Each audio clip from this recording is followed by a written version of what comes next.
All right, we're back with insider betting. There is no UFC this weekend, but the Apex actually brought us a decent card last week. We also have some updated pound for pound rankings. We're going to do some matchmaking during this episode. We also have some UFC futures we're going to cover. So stick around. But anyway, first things first, Jesse, I appreciate you joining me, brother. How you doing, dude? Doing great. It's sometimes you need a weekend off from the fights because it's like you want to keep some Saturday nights free in your life. Otherwise, you're just always locked in on Saturday night. My wife is going to be very happy about this, but I'm a little sad that we're not going to have any fights. However, I'm very happy to talk about what's next, man. It's always fun. It's true. It's true. September is going to be a fun month for fighting. We have another decent Apex card coming up September 7th, and then there is the O'Malley fight after that. On So some my good ones birthday, by the coming. way, the Sphere card is on my birthday. Hell So yeah. yeah, well, Maybe we gotta get you out there for your birthday, I'll be hey? working on my birthday. Yeah, fair. So that's fine. But yeah, but last week we had Cannonier versus Baraglio. Baraglio obviously got a massive win, massive decision win with Jared Cannonier possibly having the best recovery to a knockdown that I've ever seen. I thought he was out cold. Like when he dropped in that fifth down, I don't know if you watched the fight, but he dropped like at the end of the fifth, and I was like, this guy's done. It's a knockout. And then he I have a keeps take going. on I have a take on this, by the way. Yeah. I think that fight should have been stopped. Agreed. He was like out, and he was just sort of like it was just like instinctual recovery. But I think that ref in the back of his mind was thinking about the previous fight where the fight was stopped too early against Imavov, where he's just like, I'm going to give Cannonier a chance. I'm happy he gave Cannonier a chance, but like I think he took one too many shots there. It might be an unpopular opinion. People want to wait until it's totally over, but I think that fight should have been stopped. I agree with you. You could see like the eyes are on the back of the head, and that's usually when it's like, hey, let's cut it. But doesn't it makes you think that the fight against Imavov could have gone on longer? We already knew that, Yeah, but you see how he recovered. The way he was out against Imavov, he was not as out cold. He probably could have won the fight still. the way he recovered is against Barayo is proof that he shouldn't have been stopped against Imavov because he would have been able to recover in that situation. I just think that like he never fully recovered by the end of that fifth round. I just think that fight didn't need to go on any longer. I mean, I think it was just giving him a chance to get to decision, but it just was it was nasty. It was pretty nasty. Did you see this? Did you see Yeah, the slow-mo shot of like the blood flying out of his face and everything? crazy, Yeah. crazy. All right, we'll be right back with insider betting. But first things first, we have officially partnered up with DraftKings. I know, who would have thought we'd get there? We did. Go us. Anyway, college football is finally back, and DraftKings has been very generous to our viewers. They are offering $200 in bonus bets for all new customers that place a $5 bet. All you have to do is download the DraftKings Sportsbook app, use code INSIDEFIGHTING, and you'll receive your promo offer. Imagine the parlays, imagine the prop picks. You can do whatever you want with those $200.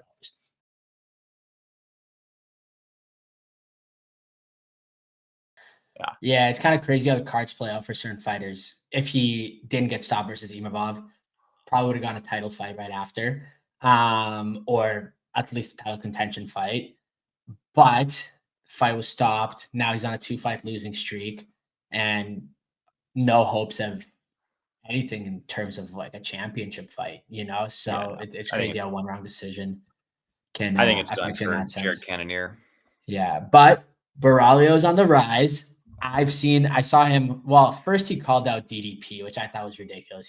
He knew he wasn't getting DDP, so that was a bad call out. I think he should have used that moment to call out someone more realistic. And then I was thinking, who's realistic for him? Well, is he coming off of a loss? Super realistic fight. I think it'd be a great fight stylistically.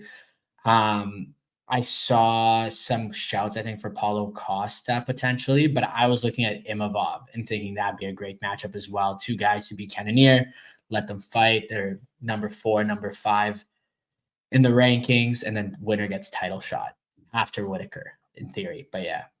Right. Imavov is booked, right? He's got a fight Oh, you're lined right, up in Paris.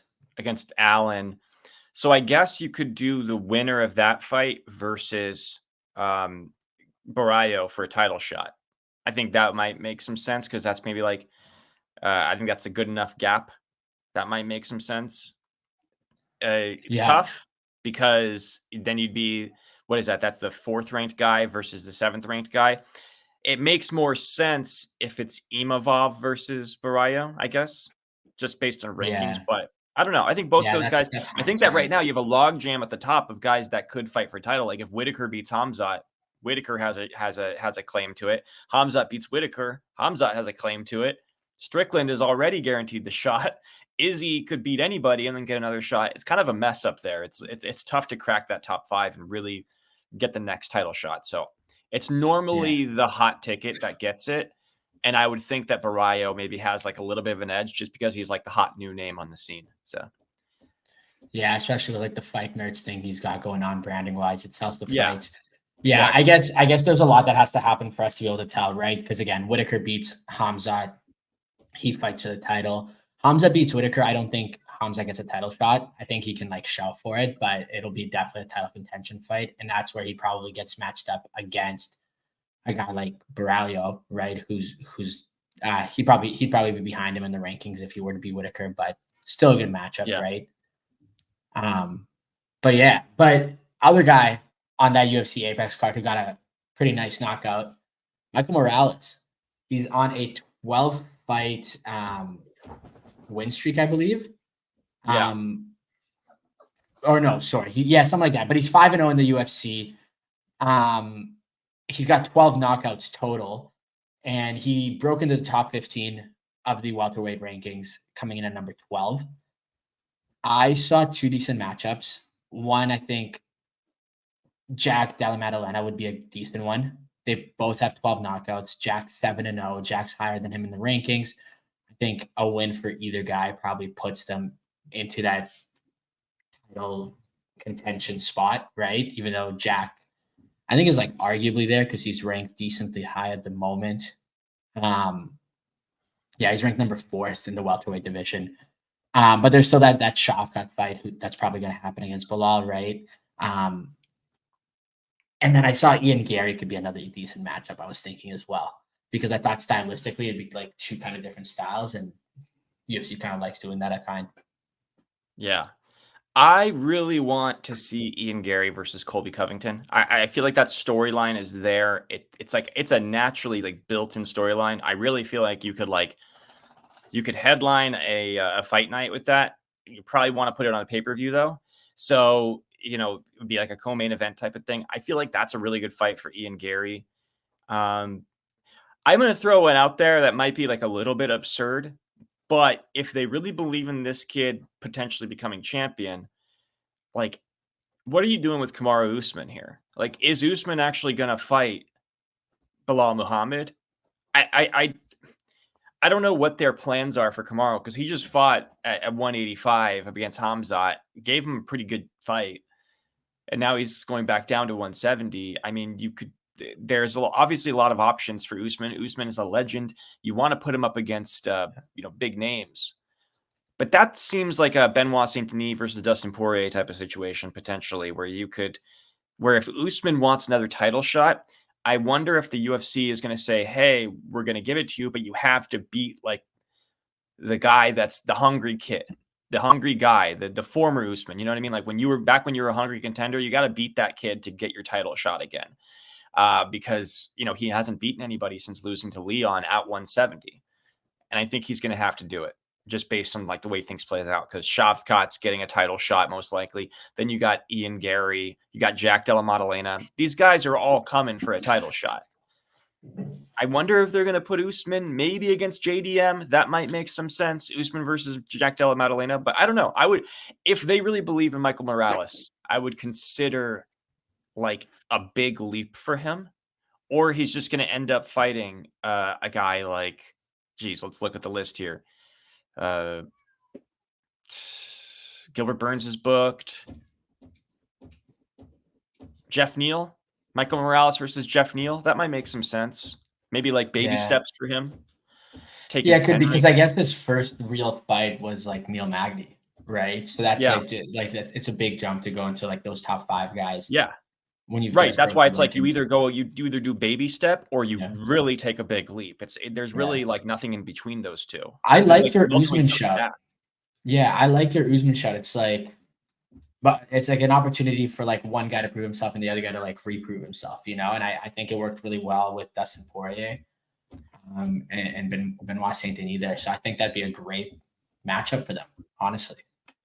I don't know if it's going to happen, but like the UFC has a history of doing this where they take Yeah, their like hot young rising contender who just cracked the rankings, and they've got their old vet that wants to have one last shot at the show, and it's like, all right, well, you got to beat this hungry young kid for us to know that you still deserve this opportunity.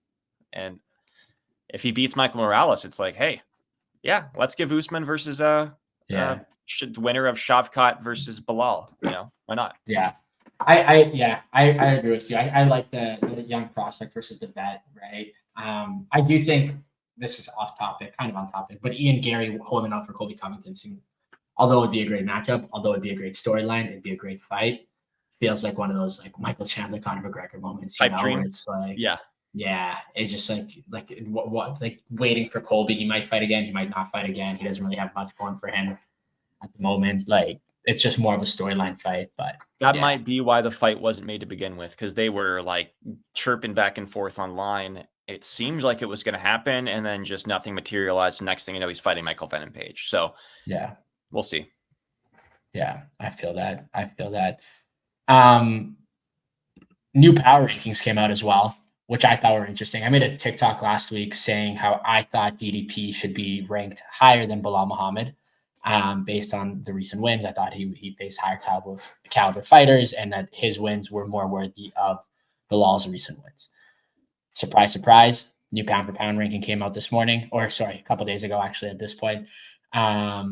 O'Malley and DDP both jumped higher than Bilal. They agree So with I you. believe, yeah. So yeah, UFC heard me. They did it because I asked. No, but DDP is ranked fifth now, I believe. O'Malley's sixth, and Bilal is seventh, if I'm not mistaken. Um, which yeah, again, I thought it was good to see. Um, what are your thoughts on O'Malley Merab? If we want to do like a quick light prediction for a couple weeks from now. I think it's a tough fight for O'Malley, if I'm being honest. Because here's the thing. I mean, I'll save like my best takes, I would say, for the future episode. I rewatched Merab versus Cejudo and Merab versus Peter Yan. And in both of those fights, he was just overwhelming. Like Cejudo had a great first round against Merab, had some really good success, actually dropped him in the first round. And then Merab just kept coming and just kept coming and coming and coming and coming and coming. And it's just like he's relentless. It's a little bit obnoxious. He's just a nightmare to face. It's kind of a little bit like a Habib thing where it's just constantly going for a takedown. If O'Malley can stuff the takedowns, it's like Merab's obviously going to be in some trouble on his feet, no question about it. And we saw that against Aljo. But I think that Merab might just be like a tick better than Aljo, if I'm being honest. Like it just Yeah. has a little bit more in the bag, a little bit better cardio. I think Merab's going to take it, but who knows? We'll see where my opinion is a couple weeks from now. Yeah. Yeah. I think Merab has a really good shot here. I do like O'Malley. I like that Merab got caught up because it does give That's good. O'Malley a better shot. What an idiot, dude. Um, What is, yeah. yeah, and then he was cutting the stitches and whatnot. But yeah, I think if O'Malley can get him bloodied early, which I was watching a Tim Walsh video this morning talking about the whole situation. Tim is Sean's coach there, but um, he was saying the cut's going to be healed by the time they fight. But I think it might still be a sensitive area where a couple good shots could cut him up. And when you get blood in your eyes, it stings more. It's harder to fight, especially grappling. So we'll see what happens. But I also got O'Malley. Um, what's next for Bilal? Is it Shafkat, do you think? Or do you think he's going to get the Usman matchup? Mike Owens spoke to Bilal's boxing coach, Horacio Gutierrez, and he said that they believe Shavkat is next. I do believe that's the next natural fight to make. Shavkat 17-0 or 18-0 or something with all finishes. Never has he had a fight without a finish. It's got to be Shavkat. Yeah. It doesn't make any sense to do anybody else. Bilal got that title shot just because he was kind of undeniable. Same goes for Shavkat. That's a tough fight to call, but yeah, I do think that's the fight they're going to make. Yeah, I think so. I think so as well. There's a few other exciting fights on the way as well. Obviously, we got DDP Strickland, which was kind of finalized after DDP beat Izzy. I think that's going to be an exciting one to kind of run it back there. Strickland arguably won the first one. I petitioned that we do Strickland versus Machine Gun Kelly instead. Yeah, we need a Strickland MGK one. We'll see. Maybe Yeah. we'll get MGK to a title shot if Strickland beats DDP. Yeah. One of the fights I'm most excited for though is Pereira Roundtree, because I think a lot of people are counting Roundtree out because he's not at the same caliber that other fighters have been when that Pereira's fought. But I think what people forget is the only time we've seen Pereira lose is when Izzy got good and knocked him out. And that's exactly what Roundtree is good at. He's not going to grapple. Neither will Pereira. It's going to be a knockout to the finish. And I think Roundtree's got low-key of a shot here. I don't know. It's MMA, man. You always have a shot. I think Pereira will probably be a pretty heavy favorite. My guess is it's going to be like a minus 450, something like that. That would be like just my first guess. But I don't think this is like a Sean Strickland versus Izzy situation where like Roundtree is going to be like that big of an underdog, like maybe a plus 300, something like that. I think Strickland was like a plus 600 or 700 or something like that. I would say like plus 350-ish, around that area. I think he's got a great shot at it. He said, we mentioned this last time that we did a fight season, where he said that he would go, he was going to keep it a stand and bang affair, that he wasn't going to shoot for takedowns. And I pointed out, I'm like, that's what they always say. That's what Magomed Ankalaev said about fighting Alex Pereira. That's what they all say. So it's a tough fight. I mean, I'm picking Pereira, but I don't know. I think that Roundtree has a legitimate shot at it. And I don't know, man. It's tough to tell when you get up into those big boy divisions, because like you land one shot and it could be over. And Pereira has shown to have a suspect chin at times. It's just that nobody can connect on him. Only Izzy has ever connected on him. So we haven't really seen it be tested outside of Izzy. So I just want to see somebody clip him, because like Yuri was able to clip him in their first fight, did nothing in their second fight. So like we haven't seen Pereira get punched in a while, so. Yeah. But no, I will say this. 100%. Jan Blachowicz, when Pereira fought Jan Blachowicz, that was a very close fight, split decision fight. Jan had a lot of early success with takedowns. If Roundtree can implement that, he can win. Like Pereira is not immune to takedowns here. No, very true. Very true. People just get scared getting close to him. Yeah. I think. Do they have early odds on that yet? Have they put those out yet? I don't think so. Let me look it up real quick. Oh, yeah. So, dude, I was exactly right. Minus 455 for Pereira and plus 350 for Roundtree. Nice. I should be an odds maker. That makes sense to me, though. That was literally just like, that seemed like it would have been the line. So, no, those are fair odds. Yeah. And we'll see those get closer too. I think you'll start seeing some people put some money down on Roundtree, and we'll see it get a little closer over time. Yeah. I think Roundtree is going to be a really good value pick for a lot of people, and I think we will see bets go up on him. Plus, he's a great story. Like, it's always good rooting for a guy like that, a guy that overcame he was obesity early on. He was a pretty heavy set guy, found MMA, like kind of saved his life. So I like stories like that. Yeah, I agree with you. We do have a couple of futures that I picked out here from DraftKings. Gonna go quick fire here. Let me know your thoughts. To be ranked higher in the UFC middleweight division on December 31st, 2025, Khamzat Chimaev or Bo Nickel. Khamzat is at minus 200 favorite. Bo Nickel is a plus 150 favorite. Keep in mind, Khamzat is obviously ranked right now. Bo is undefeated but unranked, but picks up a few more fights than Khamzat tends to pick up. That's an interesting one.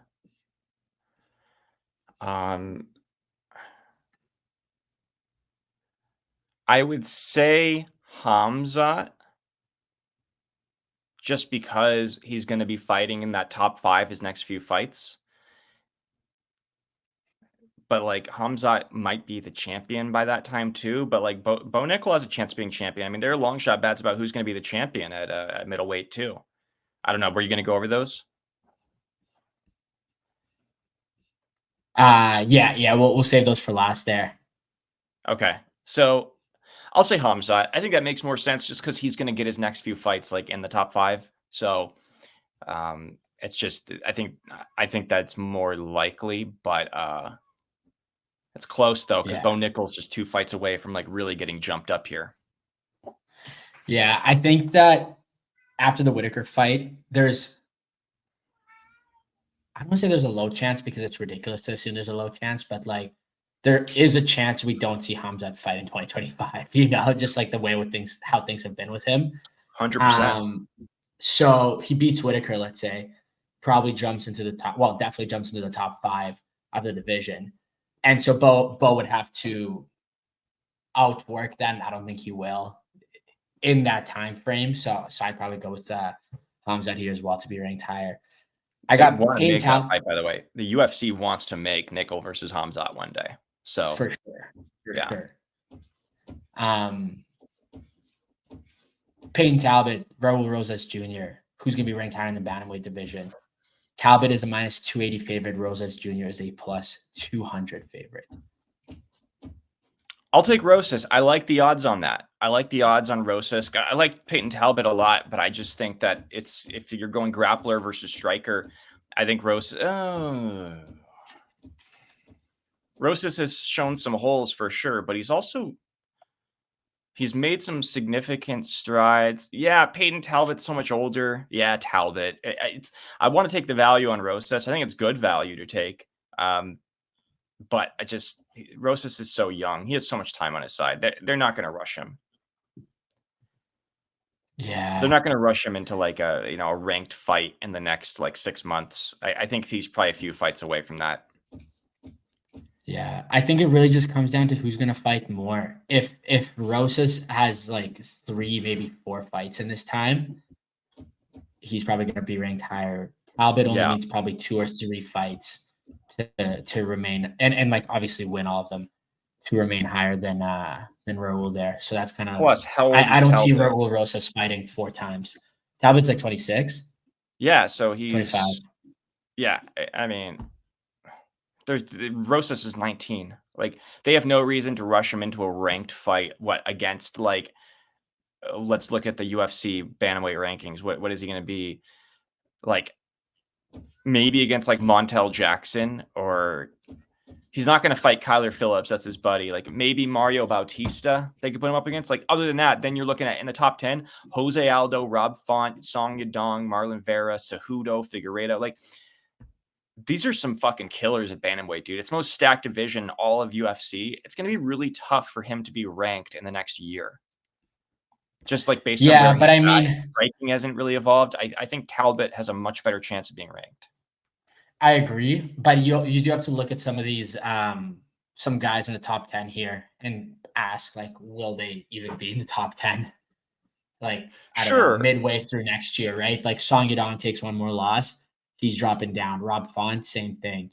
Chito Vera drops. Henry Cejudo. I don't even know if he's planning on fighting again, but he's not going to be there long, right? So I saw I think actually on a flyweight.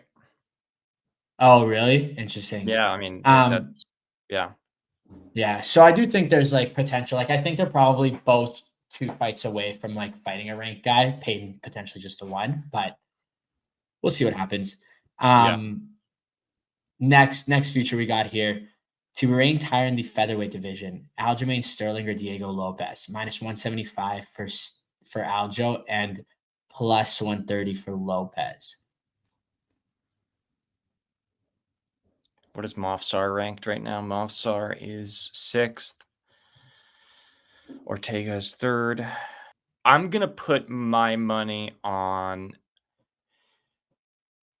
Lopez because I think Lopez has a better chance of beating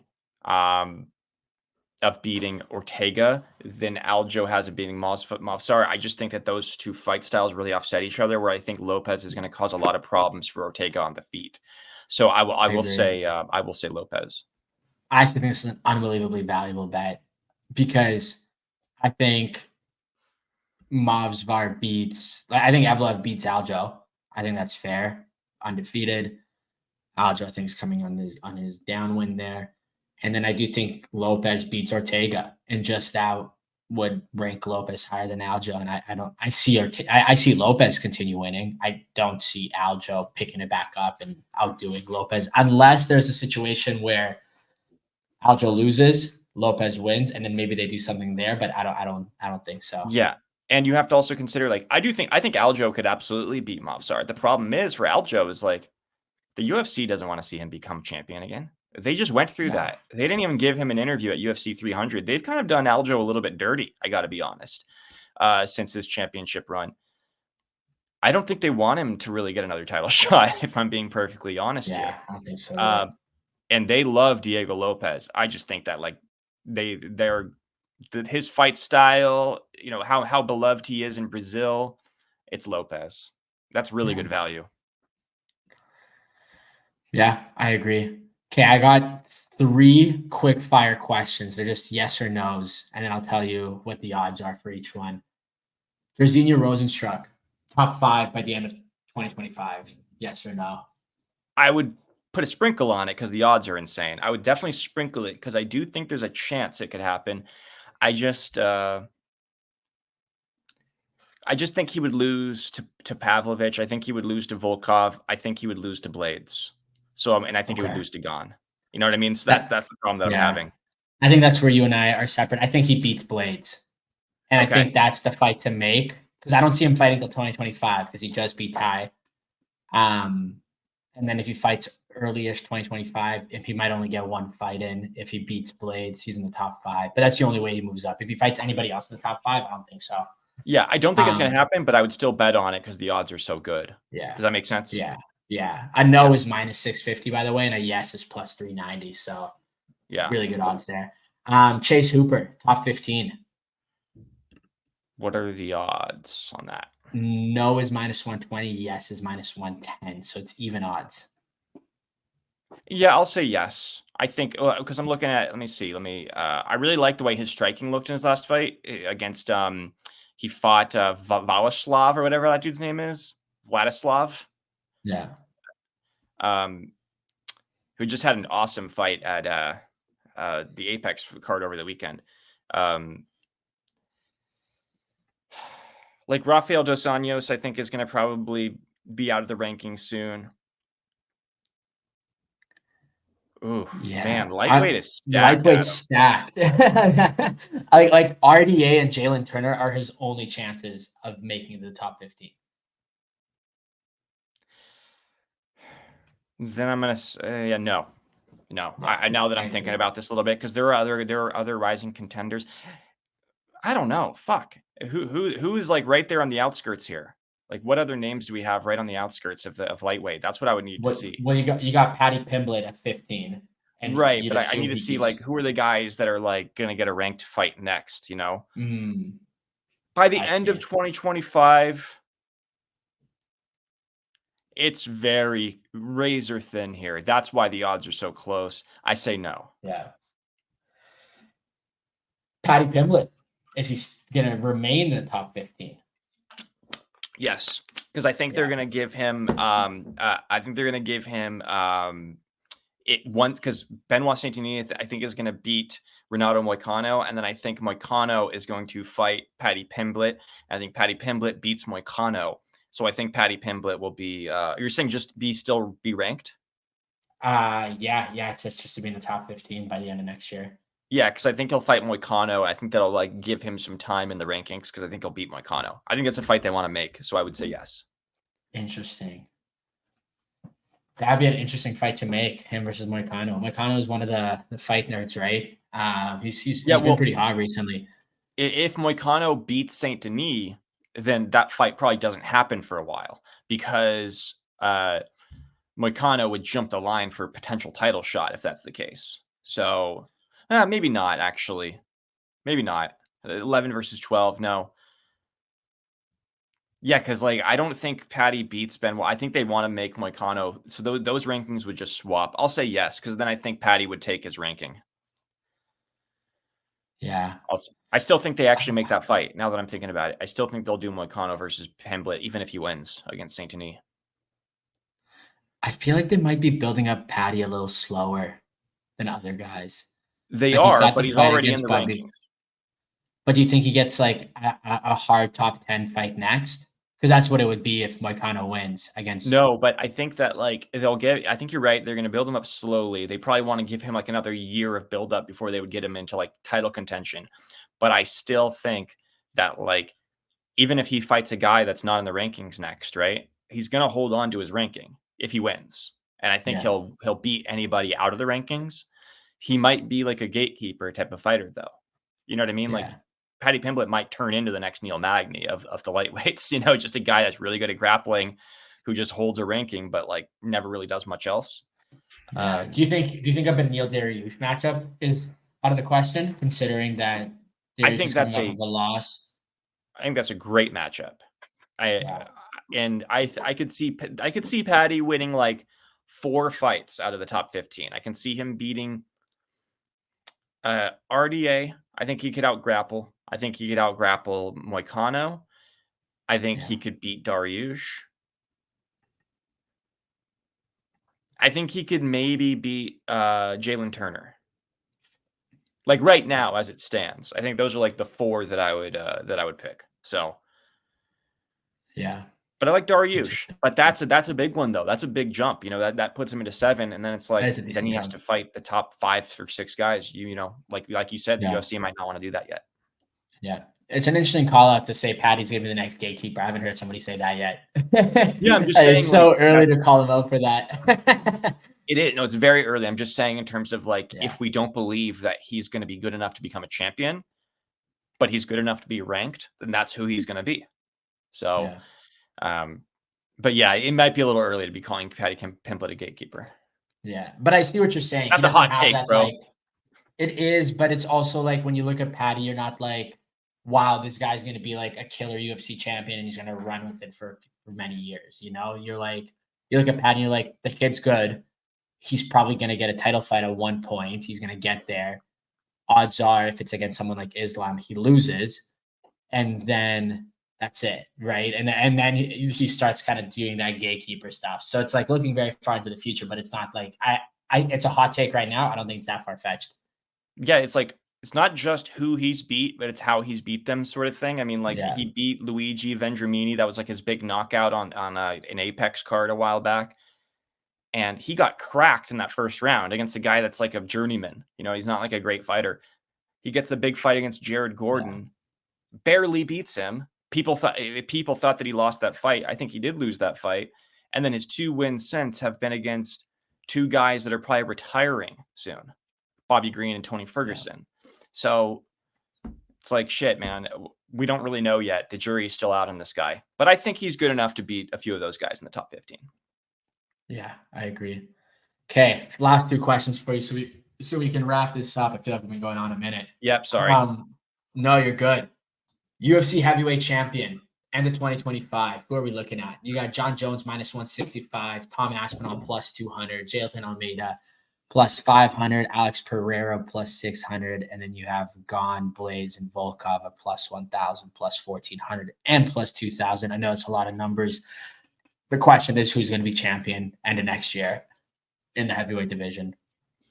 This, for me, I'm not looking at this bet like who I think is going to be, because if I really wanted to, I could just wait until these fights happen to bet on them, like a plus 200 for Tom Aspinall a year and a half from now. I'm not interested in that bet. Got to be honest, not interested in it. So I think it's going to be Aspinall. But if I were to pick a bet here of like who could potentially be champion where I'm getting incredible value, I have 2 names. Cyril Gane, because I do think they want to make Gane versus Aspinall. I think that's an incredible fight to make. Plus 1,000 for Cyril Gane, I think is an awesome long shot bet to be champion at the end of next year, because I think he's most likely going to beat whoever they match him up against next, so long as it's not John Jones, right? So I think Gane will fight for a title next year. and I think he has a shot at beating Aspinall. So plus 1,000, I like. And then I'm looking at Sergey Pavlovich at plus 5,000. I know he hasn't looked good in his last 2 fights. But before those 2 fights happened, he was like the boogeyman of heavyweight, and he fought for an interim title just like 6-7 months ago or whatever. No, sorry, it was like a year ago. Whenever John Jones was supposed to fight, like a year ago, he fought for the interim title. I think we will see Sergey Pavlovich get his confidence back. He might have to win 2 or 3 fights to get back there. It's threading a very fine line, but I could see plus 5,000. I'm interested in those odds. I would put like $50 down. Why the fuck not? Yeah. I don't think it's going to happen, but I like the odds on it because I think that out of all of them, I would say Pavlovich or Gane in terms of the guys that are getting crazy odds. Those are the 2 best. I agree. I do see a Pereira one potentially. Yeah. I'll sneak that in there unless he's serious about DDP. But I do see that in there as well because he beats Roundtree. He beats probably like what Uncle Live is like after that. And then it's like, okay, what's next for this guy? And this guy fights every like 3 months anyway. He gets in like 3 to 4 fights a year. So there's 2 that takes us to beginning of 2025. And then he could have 1 title contention and 1 title fight for heavyweight if you wanted to. Here's why I think it's possible. Because after Pereira fights Roundtree, I think he'll beat Roundtree. And then they're going to have to eventually give Magomed Ankalaev a title shot. Like, it's inevitable. So long as he beats Alexander Rakic. If he beats Rakic, then Ankalaev will fight Pereira for the light heavyweight title. And I think he'll beat Pereira, which means that Pereira will either be getting a rematch versus Ankalaev, or he might start his dreams of becoming a 3-division champion and moving up to heavyweight. So I don't think it's that far-fetched for that to happen. He just might need like a year to bulk up. That's the only problem. Yeah. So, but he's also old. He's what, 37?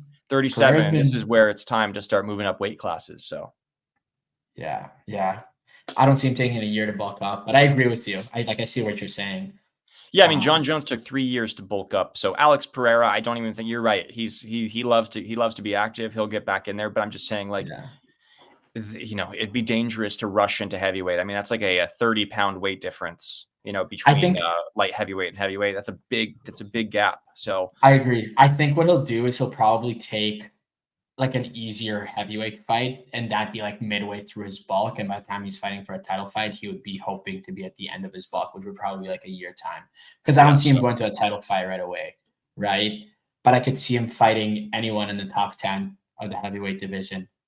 If he loses against Roundtree, I think there's a very good chance he moves up to heavyweight.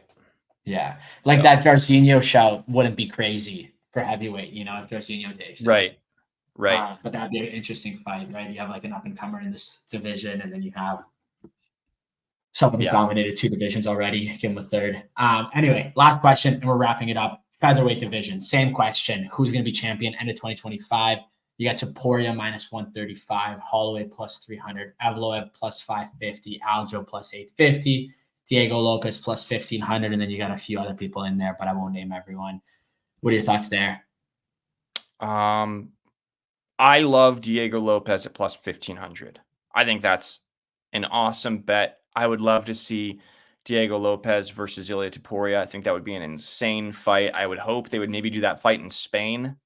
They could get a fight in Spain. You got 2, Latin fighters. I get Spanish versus Brazilian. I think that would be a dope fight. Yeah. Diego Lopez plus 1,500. I love. I also would consider. God, where the fuck is he? Movsar at plus 550. But I like Lopez the best. I think that's the most fun. It's hard for me to bet against Russian guys. Like, I see Movsar and I see him fighting Aljo next. I see that being a win. I see it being a title fight after that. Probably getting the title fight, or probably getting the title, and then maybe 1 title defense before end of 2025. But it's hard to go against an undefeated Russian that ends in EV or OV, right? Yeah, no, it's 100%. I'm going against my gut. But I will say about Evloev, I thought Arnold Allen beat him. I think that he was the benefit of a pretty bullshit illegal knee call against Arnold Allen. So I'll say this: Arnold Allen at plus 3,500 is interesting too. Throwing that out there. Yeah. I love that guy. He's a great fighter. So that's another interesting one. Hey, you You're got probably Volk right. plus Must start making 2,000 plus as now. well. Huh? You got Volk plus 2,000 as well. Is he making a comeback? Yeah, again? Volkanovski at plus 2,000. Who would have thought that? I think his time is Yeah. done, though.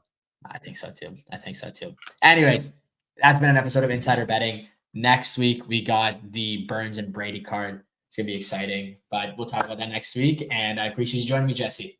Peace out. That went long, but that was fun. We'll do another one. The next time there's not a fight card. We'll do another futures bet. I agree.